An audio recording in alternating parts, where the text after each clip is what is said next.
Thank you for joining us today. Do keep in touch by phone, email. There's a contact form on the website. Next week will be different, and I'm going to say a bit about that now. We'll be starting Sundays for a season, and we don't know how long that season will be, and things will no doubt change as we go along. We'll be able to worship once again in our buildings, but it will be far from normal. It will be far from ideal.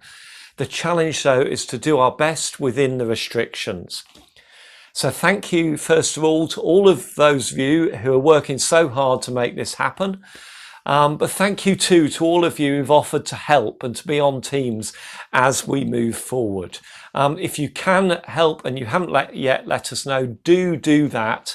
We can't assume that just because you've been doing something before, you'll carry on doing it, because a lot of people aren't able to come. So please do let us know. You can email Charlotte, you can email me. I'm going to talk in a moment about the plan of what we're going to be doing. But just to say, we will be sending this out via email to you, or for those not on email, in the post. So please do look out for that. Please do read the instructions through. Please do take note of it. Please don't just turn up expecting things to be the same and it all be okay. You will need to read what it is that we're asking you to do and what you'll be able to do. So watch for the email. But here is an outline of the plan of what you can expect. First of all, how will we keep people safe? Well, a lot of that is dictated by the government and by the Church of England. We will have social distancing, 1 metre plus seating we can do. It'll be 2 metres at all other times, whether we're inside or outside. That means we'll have a maximum of 40 to 50, depending on what size household groups come, allowed in each building. We will have to wear face masks, except for when people are leading the service or preaching and the like. We will have to fill in track and trace when we arrive. We will have to use sanitizers arriving, leaving. The toilets will be open. We have extra careful about those. There will be shorter services we have to have, and we will, where possible, have 72 hours in between services. That means we don't have to clean everything down and shift all the chairs out, etc. There won't be any refreshments, but we will be able to have social times outside each building, and we're blessed with our buildings that we can have. So we have got space outside to do that. For children and young people, we can have bubble groups, as it were, of a maximum of 15 children or young people. We need to keep those consistent, so they'll be in a consistent place. We'll have no toddlers or creche. I'll come back to that in a minute. And communion will be bread only, and there's particular rules about how we do communion. What will that mean for how the services are actually like? Well, we'll have an identical service in each building each week. Okay, it's not going to be like a St Luke's flavoured service and a St James flavoured service. It will be the same service in each building. The times will be 9:30 and 11. The second service will be streamed from St James online as well, for those of you who are at home, so you'll be able to see that. There'll be a mix of live and pre-recorded sections of service, which will mean that people who can't come can still take part, for instance, some of our preachers. The services will be short, it'll be 30 minutes. There'll be no singing. We're not allowed to do that, but we will try and create a worshipful atmosphere by using recorded music where possible, including when we're coming in and when we're going out as well. There will be a social time before and after outside, as I've already mentioned, and we'd encourage people to take the opportunity to do that, because we won't be able to do that inside. And we'll have communion, but it will be with bread only. When will you be able to come?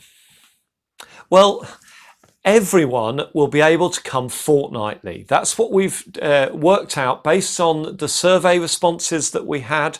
About 40% of people feel like they won't be able to come for whatever the reasons.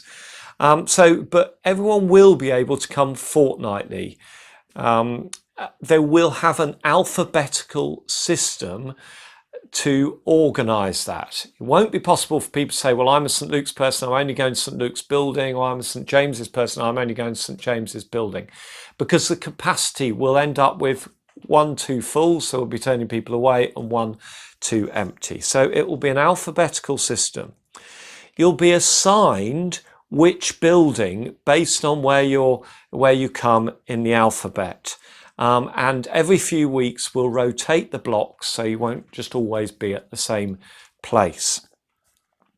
There will be, we will, however, try and make sure there are kind of standby queues, if you like, so that if for some reason you're away or something like that, you can't come a particular week, if there are spare spaces, then you'll be able to come along and use those.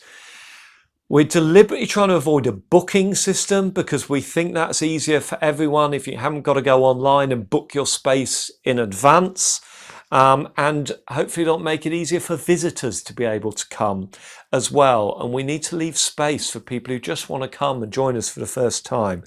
The alphabetical system as well should be understandable by everyone rather than just saying it's exclusive to people in the church. For children, young people will have fortnightly groups, alternating groups, which will be in the vineyard. They'll be for the whole service, so children don't come in and out. So they'll be dropped off at the vineyard and then come to the service. Those, therefore, will be, parents of those will be at St James's building. As I say, though, the services are exactly the same. The only difference is the building, which in our survey overwhelmingly was identified as the least important thing to people about gathering to worship. I'm sorry about the singing because that was one of the most important, but we don't have control over that. For preschoolers, we're not allowed, we can't have a creche, we can't have toddlers, but what we can do is provide play bags with a few toys and activities and things provided in St James for you to use with your children. There will be small teams of people, so we maximise the capacity, so you haven't got loads of people in teams, but we also need enough to be safe and to look out for any problems. We will have online streaming continuing, although it probably will look a bit different. You won't have me in the spare room, you'll probably have me recorded down at church. We'll see how all of that goes, technology winning. But we do want to, bearing in mind that there's probably going to be 60 to 75% of us at home each week. So we do understand that the streaming, doing the things online is important. We want to get that right and go on improving on that over the weeks. After a few weeks, we will review how it's going, what our capacity is. We might be able to then change the system. We might be able to allow people to come more often, or more flexibility, or change the way we do things with children's work, or whatever it happens to be. But we will review it. But the first few weeks, 6 weeks or so, we'll try it this way. We'll see how it goes. And then we'll be listening out for feedback as well. What needs to happen then to make this happen? How can you help and play your part? First of all, we need to get the new technology in place, and that's a challenge, an ongoing challenge. Secondly, we need new teams, and the teams will be across the buildings. So again, it's not going to be a St Luke's team or St James's team. There will be people across the buildings. We need that willingness, that flexibility of people if we're going to make this work. Thirdly, we need a love for God, and not forgetting that that is the main thing. We're coming to worship God first and foremost. to give him his praise, to give him his due. And therefore our attitude towards God, we need to be focused on him, looking to him, and lifting our eyes above the restrictions around us, and focusing on him, listening for his voice, offering our praise and our prayers, albeit not in our normal way. Secondly, we need to be looking out for others and loving them. If we do have visitors, people from the town coming along, our community coming along, people watching online, seeing what's happened, we need to go on being especially welcoming at this time when it's more difficult to do our normal welcome, our normal love, than it would be if we've got coffee and tea and we don't have social distancing, for instance. And lastly, it's vital that we show love for one another during this time. Our unity as a church, as one church, not those who can come and those who are staying at home, not those who consider themselves St. Luke's congregation or St. James's congregation. This is about congregations, about people, not buildings. We need to be looking out. If we're young, we need to be looking out for the old, and the old, we need to be thinking of the young. This is so much more than looking after ourselves. This is looking out for one another and showing love to one another, thinking of the people who are different, looking out for them, not just saying, oh, what's best for me. And lastly, this is about more than Sunday. Being church is about so much more than Sunday. It's about our whole lives. It includes growth groups and being faithful and gathering in those situations and being creative in the way we do that. It includes worshipping God throughout the week in every situation that we find ourselves in. So most of all, I would encourage us to go on loving God, loving one another, loving others. This is a difficult time, but I hope and I pray that through it we can grow closer to God and closer to one another, that we can love our town more as we go through a time of difficulty for all of us.